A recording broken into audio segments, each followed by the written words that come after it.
Do you have a brand in mind when I say the word meh? Is there a watchmaker whose watches fill you with the sort of indifference only usually felt by energy company shareholders towards old age pensioners? Is that watch company Longines? Probably not.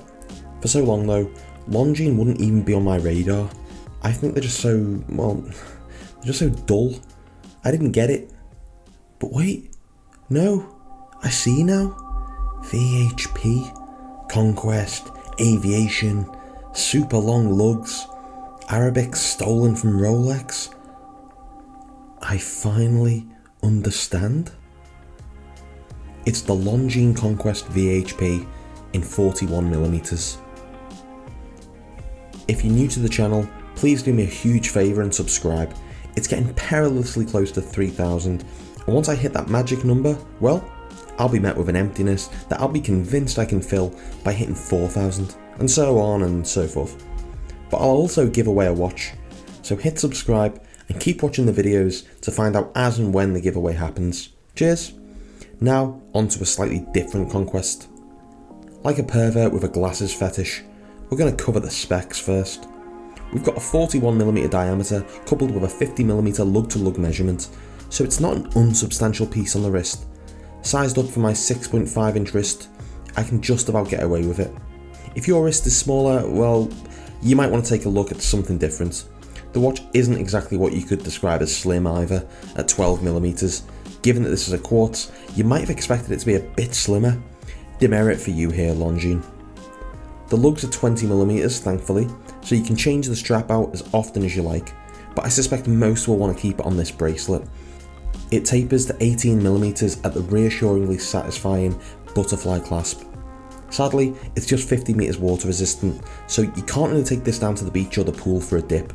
For some reason, Longines have decided to advertise this on the dial, probably more to remind people to stay the fuck out of the water, rather than it being some sort of humble brag.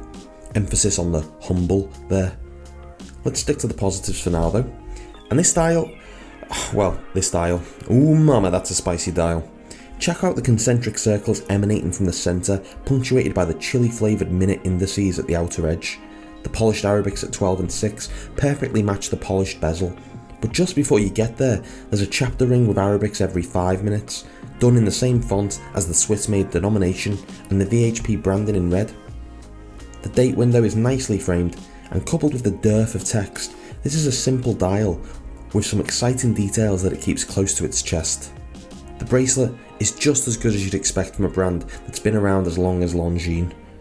The tolerances are superb, with no rattle or play in the links, and although yes, it is a butterfly clasp, this one clicks into place so smoothly that it may as well have its own jazz album. The finishing is perfectly good too, with the brushing being smooth and without any sharpness to the edges of the lugs. Being Swiss made and costing, well, 880 quid at retail, this is as you'd expect. Nice. Even nicer if you can get a discount. But now, for the reason that you're really here. Well, no, the reason you're really here is likely because YouTube started auto-playing this video after you finish something else, and you can't be bothered changing it. So maybe the second reason you're here then? That's right, the movement. Okay, so my thumbnails are a bit, hyperbole, admittedly. But you're lucky that I'm not pulling a shocked expression and pointing at a watch to feed the YouTube algorithm. Yet. Only a matter of time. Time. It's a joke, is a what? No, this movement is killer. It's a quartz, so if that's not your thing... Get out. Go on. If you're still here, thank you. Not why I do it, but thanks. A super high accuracy quartz that isn't made by Grand Seiko. I can make that dream come true too, aka for you. The movement in question is the caliber L288.2. It has 3 positions, all controlled by what Longines calls this smart crown. This is the boring bit, so again, if you're not into this... Go now, yeah? Save us all a bit of time, yeah? If you don't think you can cut it. The default 0 position basically does nothing. You can push the crown button in to activate this position, and it doesn't really do anything at all. The button is, I guess, the smart techie aspect of it.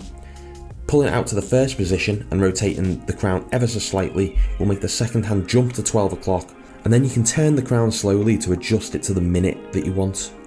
In the second position, however, like with many things in life, it gets a bit more interesting.